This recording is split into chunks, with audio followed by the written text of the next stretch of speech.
Olympic আসরে cricket. হ্যাঁ, আপনারা ঠিকই শুনেছেন। 2028 লস অ্যাঞ্জেলেসে অলিম্পিক আসরে ক্রিকেটকে অন্তর্ভুক্ত করা হয়েছে। অলিম্পিক কমিটি কর্তৃপক্ষ জানিয়েছে যে 2028 যে অলিম্পিক হতে চলেছে সেই অলিম্পিকে মেন্স ও উমেন্স এই দুই বিভাগেই ক্রিকেটের ইভেন্ট হবে। এই ইভেন্ট অনুযায়ী মেন্স ও উমেন্স এই দুই বিভাগে মোট 6টি দল অংশগ্রহণ করতে পারবে এবং প্রতিটি দলে মোট 15 জন সদস্য থাকতে পারবে। লস অ্যাঞ্জেলেস অলিম্পিক আসরে কোন কোন দল অংশগ্রহণ করবে বা কোন প্রক্রিয়ার মাধ্যমে দল বাছাই করা হবে সে বিষয়ে অলিম্পিক কর্তৃপক্ষ জানিয়েছে এই পুরো বিষয়টা দেখাশোনা করবে ইন্টারন্যাশনাল ক্রিকেট কাউন্সিল অর্থাৎ আইসিসি। আইসিসি নির্ধারণ করবে কোন কোন দল এইবারের অলিম্পিকে অংশ হতে পারে। এর আগে 19বিংশ শতাব্দীতে অলিম্পিকে ক্রিকেটকে সামিল করা হয়েছে। তার 128 বছর পরে ক্রিকেটকে আবার সুযোগ দেওয়া হয়েছে।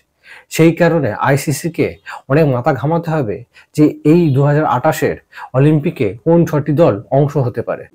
যে কারণগুলির জন্য আইসিসিকে মাথা ঘামাতে হতে পারে সেই কারণগুলির মধ্যে কয়েকটি আপনাদের সামনে তুলে ধরছি।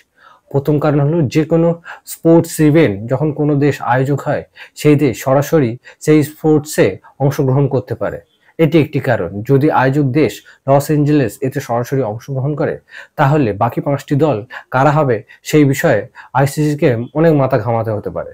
2 নম্বর কারণ হচ্ছে ক্রিকেটে ইংল্যান্ড সরাসরি একটি দল হিসাবে ক্রিকেট খেলে, কিন্তু অলিম্পিকে এই ইংল্যান্ড দল অংশগ্রহণ করে না, তার জায়গায় তারা একত্রিত হয়ে গ্রেট ব্রিটেন নামে অংশগ্রহণ করে।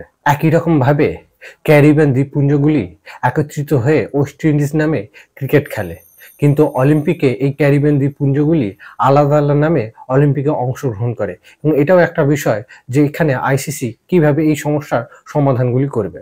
2028 লস অ্যাঞ্জেলেসের অলিম্পিকে কোন কোন 6টি দল মেন্স ও উমেন্স এই বিভাগে অংশগ্রহণ করতে পারে তা আপনারা কমেন্ট বক্সে অবশ্যই কমেন্ট করবেন, আর লাইক কমেন্ট শেয়ার অবশ্যই করবেন। আমার ভিডিও দেখার জন্য আপনাদেরকে অসংখ্য ধন্যবাদ।